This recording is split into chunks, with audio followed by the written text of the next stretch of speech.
Ya, beberapa hal tentunya menjadi pertimbangan saat seorang wanita hamil memutuskan untuk melakukan persalinan sesar. Dan satu hal ini walaupun terkesan sepele, tapi bisa berdampak kepada rasa percaya diri. Bekas luka setelah operasi sesar. Nah, Dr. Ivanders, hampir rata-rata pasien Dr. Ivanders sendiri nih mengambil keputusan untuk melakukan sesar, kira-kira apa pertimbangannya? Oke, jadi sesar itu sebetulnya alternatif terakhir ya. Ya. Kalau misalnya dicoba untuk normal ternyata nggak berhasil, baru untuk tujuan kesehatan ibu dan kesehatan bayinya, kita putuskan untuk dilakukan tindakan sesar. Oke. Nah, tapi sekarang apa indikasinya? Kenapa harus sesar? Indikasi untuk sesar sendiri dibagi dua, yaitu indikasi untuk ibunya atau indikasi untuk babynya. Jadi kalau misalnya babynya udah nggak kuat, udah lemes, atau dengan kata lain udah gawat janin, ya terpaksa kita putuskan untuk sesar. Sedangkan kalau indikasi ibu, misalnya ibunya udah nggak kuat, udah lemes kalau ngeden, ibunya ada penyakit, misalnya penyakit jantung atau asmanya kambuh terus, baru terpaksa kita putuskan juga untuk dilakukan tindakan sesar. Yang ditakutkan ibu-ibu tuh apa sih sebenarnya gitu loh dok? Karena lukanya itu atau apa gitu? Jadi sesar itu yang namanya operasi ya. Kalau orang awam dengar kata operasi kan pasti semua langsung takut ya, langsung selalu nggak mau. Gitu ya? Iya betul. Harus dibuka, operasi harus black, harus dibius, semua pasti langsung takut. Iya. Tapi kan kita harus ingat bahwa tujuan akhir dari suatu kehamilan bukanlah untuk lahir normal, tapi tujuan akhir dari kehamilan adalah untuk bisa melahirkan ibu sehat dan bayi yang sehat. Itu tujuan akhirnya. Bukan normal atau bukan sesar, tapi semuanya sehat. Itu tujuan akhirnya. Terus lukanya juga nggak tebel-tebel banget kan ya dok? Apalagi sekarang udah tahun 2014, malah lebih tipis lagi dok berarti ya? Ya, jadi gini ya, untuk bekas luka-luka operasi itu semua sangat dipengaruhi faktor genetik, faktor bawaan gitu. Jadi kadang-kadang ada ibu-ibu tertentu yang lukanya bersih, cuma satu garis lurus aja, nggak. Kadang-kadang malah hampir tidak terlihat.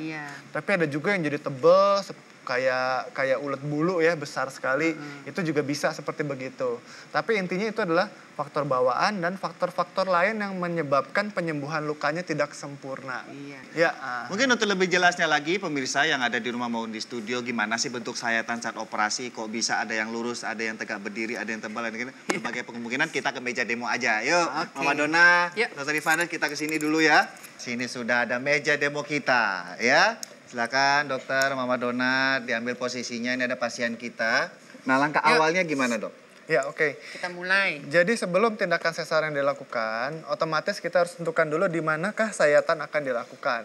Sayatan yang biasa kita lakukan adalah Joel-Cohen incision atau insisi Joel-Cohen atau sayatan Joel-Cohen. Itu biasa dilakukan 3 cm di atas dari tulang kemaluan ya. Biasanya bentuknya seperti garis lurus, oke? Garis lurus. Biasa dibuat sekitar 10 cm saja. Bisa lebih kalau misalnya bayinya besar, mungkin dilakukan sayatan yang lebih besar lagi dari itu. Sayatan lain yang mungkin dilakukan adalah sayatan yang kita sebut sebagai sayatan mediana inferior atau di bawah pusar. Nah, itu sayatan yang secara kosmetik biasa kurang bagus karena dibuat di bawah pusar. Ya. Maaf dok, ini kira-kira pusarnya di mananya nih? Pusarnya di sini. Kalau ibu pusarnya melahirkan, di sini. pusarnya kadang-kadang suka lagi naik ke atas sini nih. Oke, berarti ini ya, berarti ini tadi yang dibilang bawah pusar ya? Iya, bawah Media pusar, ini inferior. bawah kemaluan 3 cm. Oke. Begitu. Lalu? Terus ada lagi nggak dok? Jadi ada sayatan lain lagi yang seperti misalnya Van Steel yang kita buat di bawah sini. Lebih bawah lagi, lebih bawah dekat lagi ya. Oh, lebih bawah lagi. Lebih bawah lagi ya. Ay, mati itu deh. Van Steel. Nah ini keunggulan-keunggulan dari masing-masing sayatan di mananya? Jadi untuk saat ini insisi atau sayatan Joel-Cohen itu dipakai karena dia lebih baik secara kosmetis, memudahkan juga untuk operatornya untuk melakukan tindakan, terus untuk melahirkan bayi juga lebih mudah, penyembuhan luka juga lebih baik. Gitu. Oke. Nah di sini setelah bayi keluar, kemudian di sini kan berkaitan dengan penutupan luka. Penutupan luka ini berkaitan dengan benang. Benang ini tentunya berkaitan dengan cepat lambatnya proses penyembuhan luka. Apa benar loh? Jadi sebetulnya macam-macam ya. Pada dasarnya benang itu sudah standar kita pakai bahwa benang yang kita pakai adalah benang yang bisa diserap sama badan oleh ibunya. Pasti jadi nggak ya. perlu cabut-cabut benang lagi. Ya, aku juga nggak cabut-cabutan tuh dok. Betul. Jadi nggak perlu cabut-cabut lagi. Tapi memang untuk penyembuhan lukanya sendiri ada banyak faktor-faktor yang bisa mempermudah untuk timbulnya bekas. Jadi kalau lukanya cepat sembuhnya, otomatis lukanya juga akan lebih bagus. Ya, tapi kalau lukanya misalnya terinfeksi atau ada faktor-faktor penyulit, misalnya kalau pakai kolor nih, pakai kolornya ibunya ketat di atas luka. Nah, itu akan Pakai celana menyebabkan dalam, underwear. Ya Bu ya. Itu. Berarti jangan Semua jangan tahu sampai kolor. sampai nekan daerah si luka itu Iya. tadi. Iya, betul. Jadi Di kalau atasnya pakai ya. kolor, ibu-ibu harus di bawah atau kalau Iya. nggak di atas banget. Ya. Terus kalau keloid penyembuhannya gimana tuh dok? Itu ada bedanya antara yang disebut sebagai keloid atau luka yang membesar atau hypertrophic scar. Kalau kita sebut sebagai keloid, artinya lukanya cenderung membesar, Oke. gatel, dan biasanya dia lebih besar daripada luka operasinya. Jadi kalau luka Oke, operasi cuma segini, keloid bisa lebih lebar lagi Dan dan lebih lebih besar tebal lagi. ya. Ya, begitu. Oke. Nih kita lagi bicara keloid nih Mama Dona. Kita ada manekinnya nih. Oh, iya. Ayo, Oke, coba oke, dok. oke. Nih, ini kan ada contoh keloid nih ya. Ini adalah keloid. Kita lihat bahwa keloid di sini membesar ya. Lukanya membesar, lebih besar daripada operasi yang sebelumnya dilakukan. iya. Lebih besar dari lukanya. Itu disebut keloid. Dan keloid ini biasa terjadinya 2 atau 3 tahun setelah lukanya terjadi atau setelah operasi. Jadi nggak langsung terjadi. Jadi dia ada proses untuk pembentukan keloid. Prosesnya ya, oke. Ya, Sedangkan berikutnya adalah luka yang menebal atau hypertrophic scar. Luka yang menebal ini bisa terjadi segera setelah operasi. Oh, iya, betul.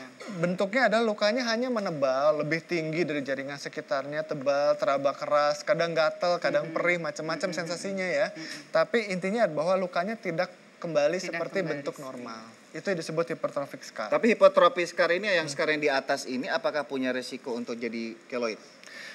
Keloid itu tidak bisa diprediksi selain faktor genetik. Oke, berarti kalau dia memang punya bakat keloid, Pasti. setiap Bisa luka saja. Iya. Ya. bisa terjadi keloid. Nah, ini bicara masalah tadi faktor-faktor seperti infeksi, kemudian bagaimana perawatan setelah luka, kemudian bagaimana seorang ibu menempatkan underwearnya, lalu bakat keloid tadi. Ada faktor lain nggak membuat bekas luka pasca sesar atau setelah sesar itu semakin lebih terjadi bekas lukanya jadi nggak indah? Ya, betul.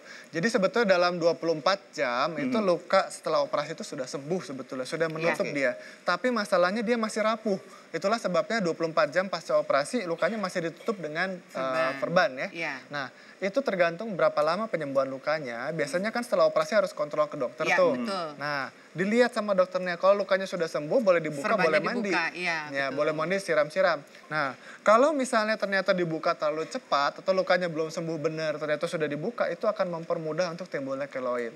Ya. Oke. Selain itu penyakit-penyakit lain kayak misalnya sakit gula. Itu kalau orang sakit gula kan lukanya susah sembuh Ya, tuh. betul, betul. Otomatis itu akan mempermudah juga timbulnya keloid. Atau untuk ibu-ibu yang kurang nutrisi, kurang darah, kurang protein, makannya banyak pantang setelah selesai operasi, akibatnya kan ibunya kurang gizi, lukanya susah sembuh, akhirnya bikin keloid juga. Tapi satu hal tadi nih kata dokter bilang bahwa nutrisi ibu setelah melahirkan juga mempengaruhi cepat lambatnya proses penyembuhan. Tapi apa jadinya nih jika seorang ibu yang habis melahirkan sudah langsung mikir mau diet? Nah, jadi udah nggak mikir luka. Mau diet dan mau langsing. Mau langsing. Langsing. Ya, Iya. kira-kira apakah yang mereka lakukan diet setelah melahirkan ini sudah tepat? Kita saksikan sesaat lagi di Dokter Os.